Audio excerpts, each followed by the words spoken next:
Hello అండి అందరికీ. పప్పులోకైనా పప్పుచారులోకైనా side డిష్గా అదిరిపోయే బెండకాయ పల్లీల వేపుడు మీకు ఇప్పుడు చేసి చూపించబోతున్నాను అనమాట. సో ఇందుకు కావాల్సిన పదార్థాలు 1/2 kg బెండకాయలు, మరి తాలింపుకైతే తాలింపు గింజలు, కరివేపాకు, ఆనియన్, పచ్చిమిర్చి తీసుకోవాలన్నమాట. సో ముందుగా స్టవ్ ఆన్ చేసుకొని ఒక బాండి పెట్టుకొని బాండి వేడైన దాకా 2 నిమిషాలు వెయిట్ చేసి ఆ తర్వాత డీప్ ఫ్రైకి సరిపడా ఆయిల్ని బాండీలో యాడ్ చేసుకొని పెట్టుకోవాలన్నమాట. సో వీడియోలో చూపిస్తున్నట్టుగా మీరు మీ క్వాంటిటీకి తగ్గట్టు వేసుకోవచ్చు. నేను 1/2 kg ఒకేసారి వేయాలని చెప్పేసి కొంచెం ఆయిల్ ఎక్కువగానే యాడ్ చేసుకున్నాను. మీరు మీ ఇష్టం ఎంతైతే అంత వేసుకోవచ్చు అనమాట. సో ఆయిల్ అనేది వేడైన దాకా వెయిట్ చేసి మీడియం ఫ్లేమ్లో పెట్టుకొని ఇందాక మనం కట్ చేసి పెట్టుకున్న బంగాళదుంపల్ని ఆ ఆయిల్లోకి యాడ్ చేసుకొని మధ్య మధ్యలో మిక్స్ చేస్తూ ఉండాలన్నమాట.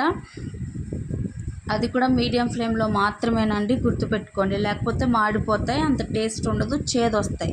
సో గోల్డెన్ బ్రౌన్ కలర్ వచ్చేంత వరకు ఆ బెండకాయ ముక్కల్ని వేపుకొని దాన్ని వేరొక గిన్నెలోకి ట్రాన్స్ఫర్ చేసుకోవాలన్నమాట.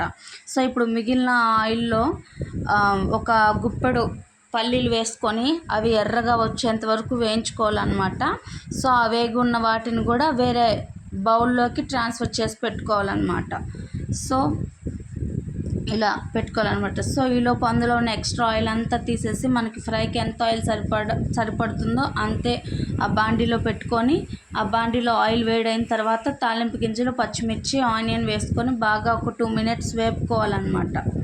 సో ఆ తర్వాత అవి వేగుతున్నప్పుడే మనం ఒక 3 రెమ్మల కరివేపాకు వేసుకొని ఒక 2 minutes బాగా వేపుకోవాలన్నమాట. ఆ తర్వాత ఇందాక మనం పక్కన పెట్టుకున్న బెండకాయ ముక్కల్ని యాడ్ చేసుకొని బాగా ఒక 2 to 5 minutes వేయించుకోవాలన్నమాట. సో అవి వేగిన తర్వాత ఉప్పు, కారం, పసుపు, మనం పక్కన పెట్టుకున్న ఆ పల్లీలు అన్నీ యాడ్ చేసి బాగా ముక్కలకు పట్టేలాగా వేపుకోవాలన్నమాట. చివరిలో ఒక 3 రెబ్బలు కరివేపాకు కచ్చాపచ్చాగా దంచి పెట్టుకొని